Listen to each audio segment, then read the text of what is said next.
Well, hi there, and welcome to Autism Awareness Week. This is all for the National Autistic Society on Autism Awareness Week 2025. My name is Dog Star, coming up on screen now.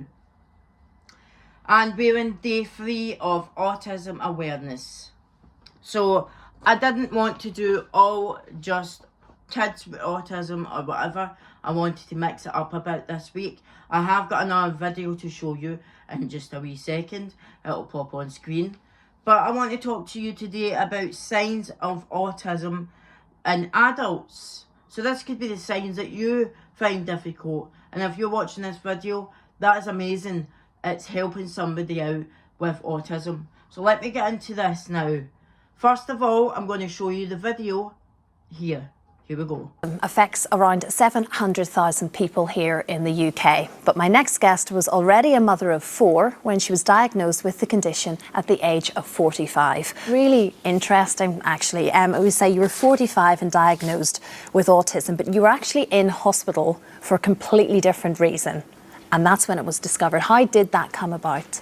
So I found out in the March of 2015 that I have a connective tissue disorder called Ehlers-Danlos syndrome, which kind of makes you quite flexible, and it means your joints can dislocate and it gives you digestive issues. It's pretty horrible.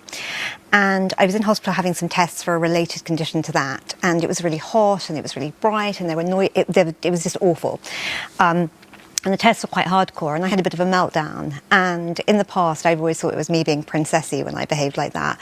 But the nurse just instantly recognised it as a classic autistic meltdown. And she was just like, oh, God, we see loads of people with autism here. I'm so sorry, we should have kind of made it easier for you. And I thought, oh, it's like when you go into hospital and they kind of got the wrong person.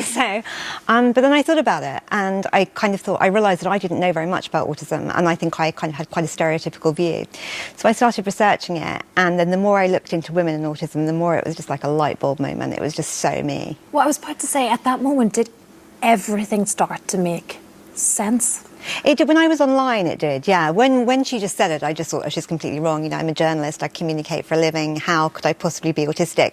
But in kind of reading the traits in girls online, it was just like tick, tick, tick. And yeah, it was absolutely one of those moments. What were those traits then? Were there pinpoint moments that you thought, yes, that's me? Oh, it was things, I can't remember exactly, but it was things like sensory issues, kind of needing to wear very comfortable clothing all the time, needing things to be the same, so needing to have a real kind of sense of routine, but also not coping well at all with any kind of change of plans or any kind of change in environment, with things like kind of not being as social as other people, not kind of getting all of those cues, not understanding why people behave the way they behave, all sorts of things like that, really. Yeah. And then I guess looking back then through the years and those formative years and those difficult teenage years, did you have trouble then, sort of communicating with people, relationships, friendships? Did you have issues back in those days, which obviously you couldn't have attached to autism, but you would have had problems? Yeah, I think it's interesting whether there were problems or not, because when I was very small, I just wasn't that interested in other people. So when all the kids were racing around the playground or kind of wanting to go to parties or play together, I wanted to sit in the corner and read a book, and I felt quite happy with that. But I think the more you realise it's unusual, the more you realise you don't fit in, that's when it becomes a problem, because it's a problem to other people if you're not like everyone else, particularly in your teens. So I was completely addicted to Jilly Cooper novels, and I kind of thought that everybody should behave how people in Jilly Cooper novels behaved, because which isn't always ideal. And not ideal for 15.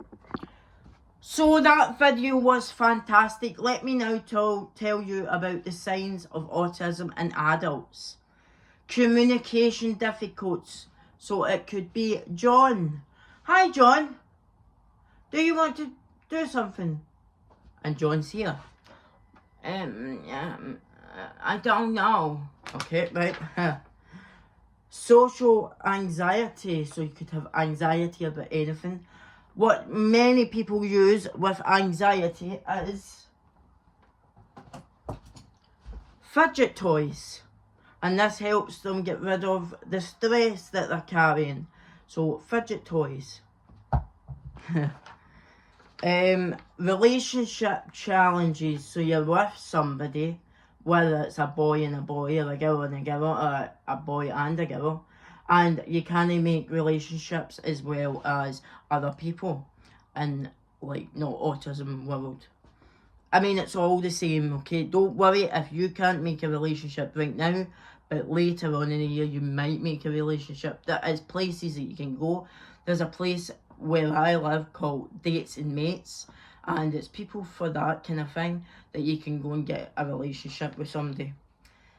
Over or under sensitive stimulation, so you could get really overwhelmed, you know, and it's okay, you know, because you're a part of this world as long as everybody else is. So that's that one.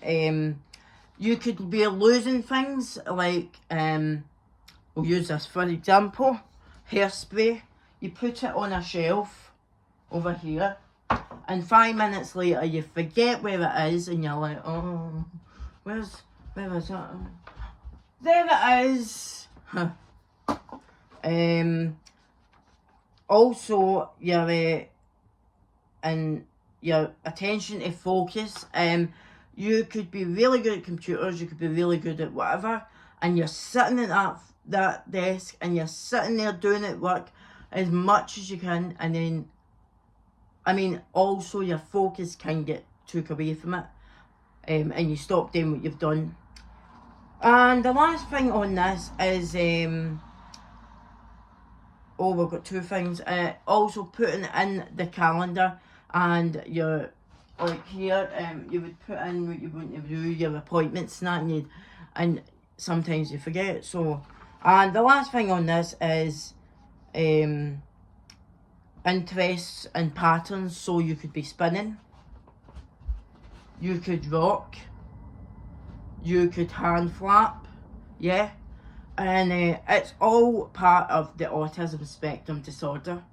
So remember, if you enjoyed this video, smash the like button.